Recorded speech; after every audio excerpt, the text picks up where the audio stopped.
All right, let's call this meeting to order of the Polk County Board of Commissioners. It is Tuesday, February 7th, and the time is 9 a.m. Please join me for the Pledge of Allegiance. Pledge allegiance to the flag of the United States of America and to the republic for which it stands, one nation, under God, indivisible, liberty and justice. Are there any comments for items not on the agenda? Hearing none. And do I have a motion to approve the minutes of January 31st? I'll second that. All those in favor, please say aye. Aye. Aye. Okay, next up, we have Michael Sewell with us. Is that it? Sewell, thank you. Please join us at the, I don't know what we call that. Table. Huh? Table. The front table, Witness stand. the witness stand, the hot seat. You can come up with something more intimidating. So we have with you Michael's application for board and committee service. Michael expressed to me they have special interest in the West Valley Housing Authority and met with Jessica Blakely, one of the board members, to see if it would be a good fit. Both give a thumbs up. And here we are today. Michael, we have some questions for you. I think I'll start us off and then we'll sort of take turns asking questions and then conversation will go where it will. Sounds great. Thanks again for being here. Thank you for having me. Okay, Michael, could you please describe your volunteer involvement and experience and community activities you have participated in and any leadership roles you have served in those activities? Yeah. So I came here 3.5 years ago for law school and just finished that up. But during 1L year of law school, I started out with Marion County Fire Department and served there as a volunteer firefighter. That took up about 40 hours a month is what they wanted as like minimum hours for volunteer. And so did that up until I started studying for the bar exam. So taking a little bit of a sabbatical from the volunteer firefighter stuff as I try to maintain priorities. But other volunteer involvement would be through the Rotary Club, Rotary of East Salem. Joined that approximately a year ago and pretty heavily involved in that right now through my work. So that's kind of the current volunteer experience that I have right now. So. All right, thank you very much. Go ahead, Lyle. What special skills or talents would you bring as a new commissioner to the Housing Authority Board? I got a bachelor's in communication, so I feel like I have the skills to communicate with other people, with members of the community, and with people in the government pretty well.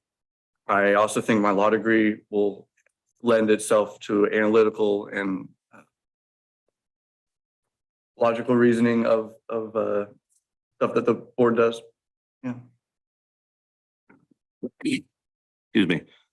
So Michael, what do you see as the role of the Housing Authority Board in relation to the West Valley Housing Authority staff and management? And then conversely, in relation to this body, Board of Commissioners?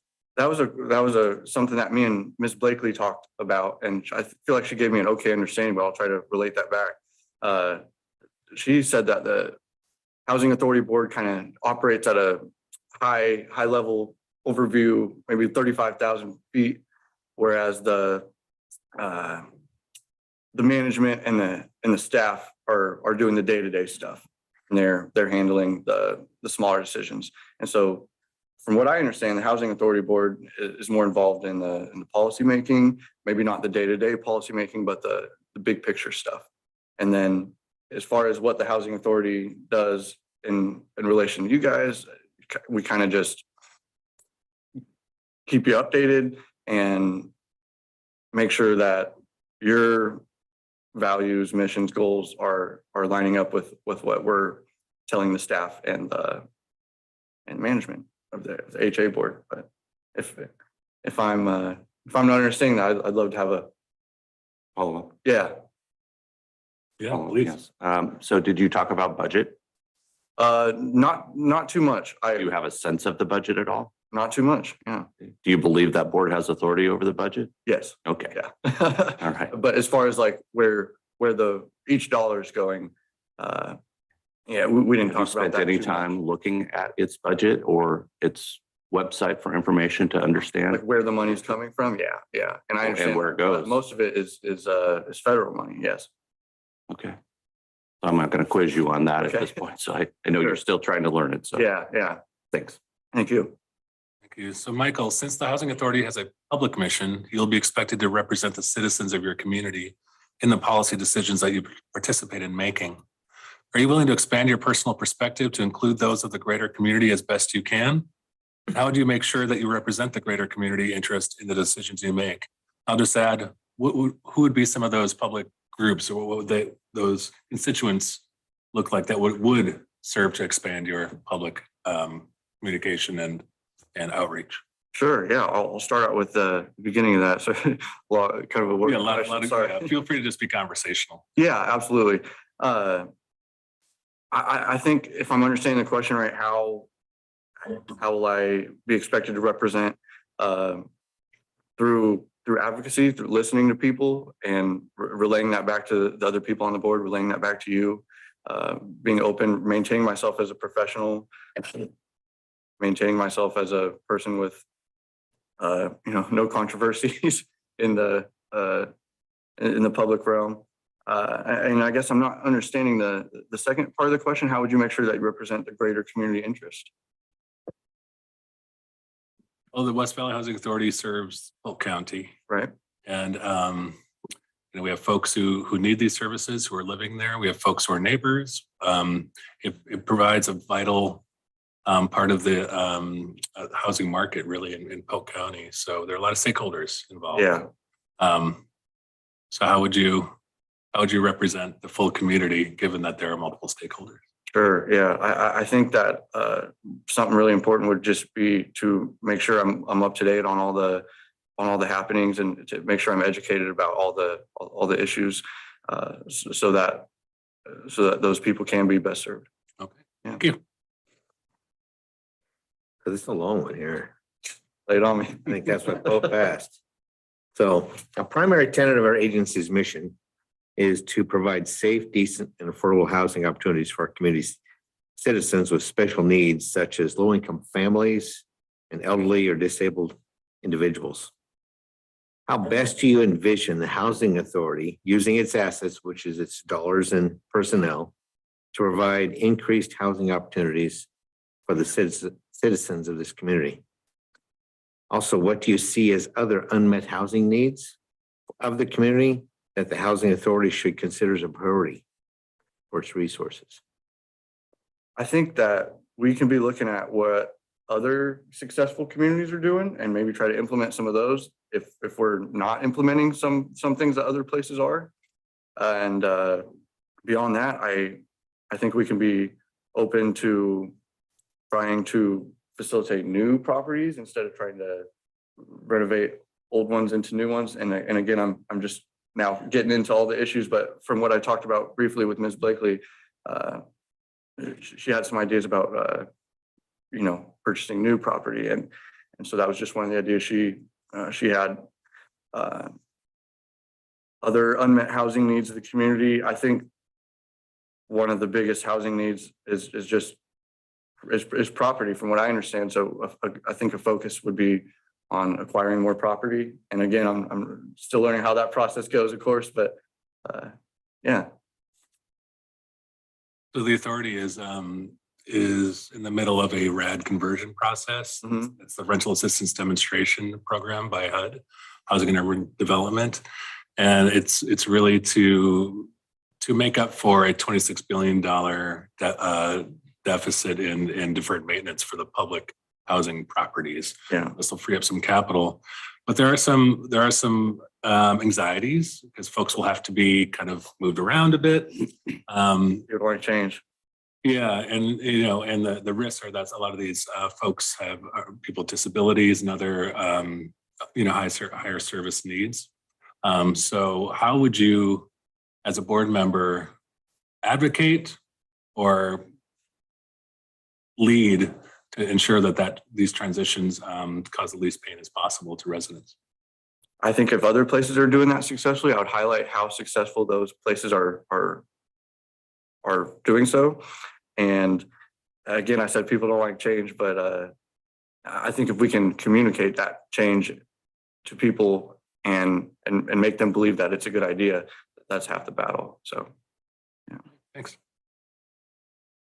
So the last question, I think is an easy one for any of us to answer, and it's a requisite, right, obviously, that you need to read the agendas thoroughly and that you need to attend meetings once a month minimum.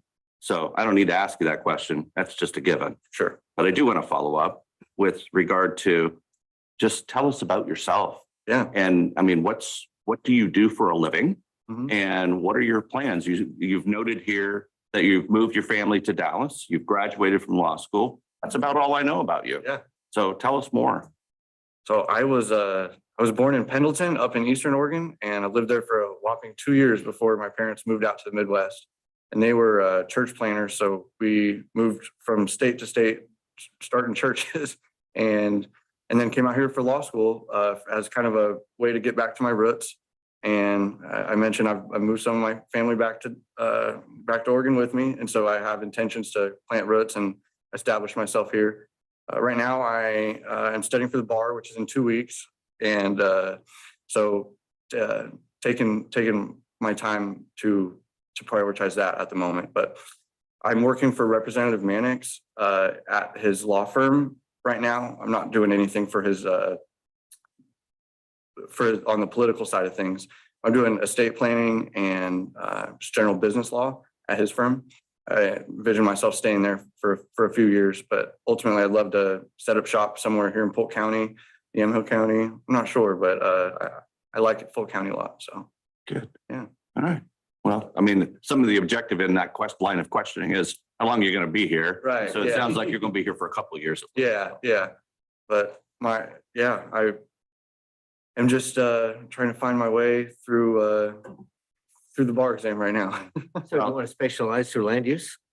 Yeah, land use, estate planning, and general business law have been my focuses in law school, and seeing where the wind takes me with that. We need lots more like you in that realm. That's a tough field, and I don't imagine too many folks really want to do it. Yeah. So it's complex. Yeah. So you talked about Marion County Fire as a volunteer process. So are you still doing that, or I mean, I'm guessing you don't have much time to volunteer to anything. Right. Well, I'm kind of taking a sabbatical from the fire service right now, but I've been in talks with some people from Dallas Fire, and they have a similar volunteer program where you 30, 40 hours a month you're required to devote your time. And so yeah, I just need to get my certs back up to date. I think I just need 1 or 2 of them refreshed. So Also, I encourage you to keep doing that because we need lots more of you. yeah. In that realm. Everyone I've met from Dallas Fire has been wonderful so far. So yeah. Any other questions for Michael? Michael, do you have any for us? I don't think so. Is there any, I know there were 2 positions you were trying to fill. Have you been successful in trying to round up another one? And any other candidates? Or? It's still open. Yeah. You're the first interview we've had in a bit now.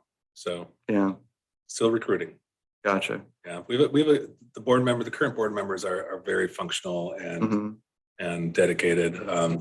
Morgan would be at the meetings every month, so he's pretty dialed into what's going on there and keeps us abreast too. But I was really impressed when I talked with Ms. Blakely, and it seems like she really knows her stuff. So yeah, she does. yeah, I'm glad. And thanks for taking the time to meet with her, because I figured you'd get a good sense of what the work is and some of the goals of the agency. yeah, absolutely. And they do a lot. Well, thank you for having me. Appreciate it. Thanks, Michael. Yeah. We'll reach out to you either way with a decision. Okay, sounds Hopefully great. Within a week or 2. Yeah. All right. All right. Thank Take care you. and good luck on the bar. Thanks so much. Thank you. Yeah. The bar.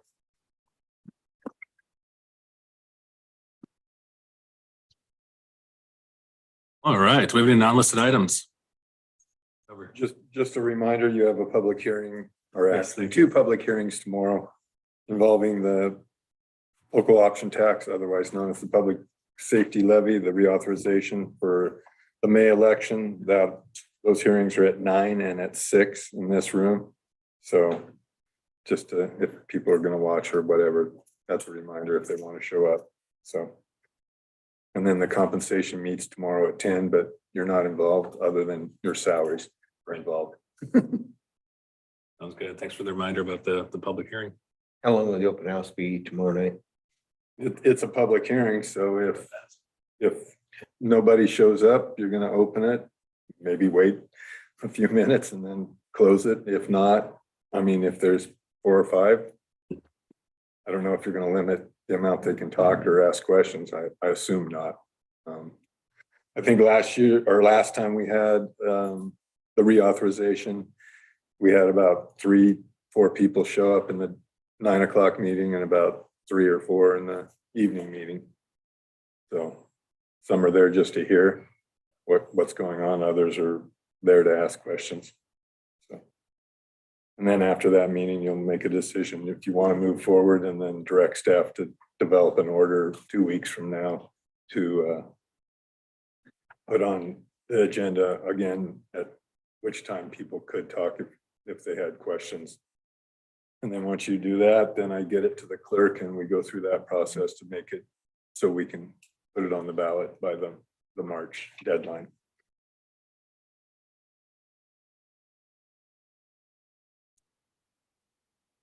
Okay. And just a reminder, I'll be at NACO next Monday and Tuesday, but we'll be back for the Wednesday meeting. But that, for the public safety levy, that doesn't That's right. Just want to impact that. remind folks to make sure. Okay. Anything else? With that, we are adjourned. Thank you so much.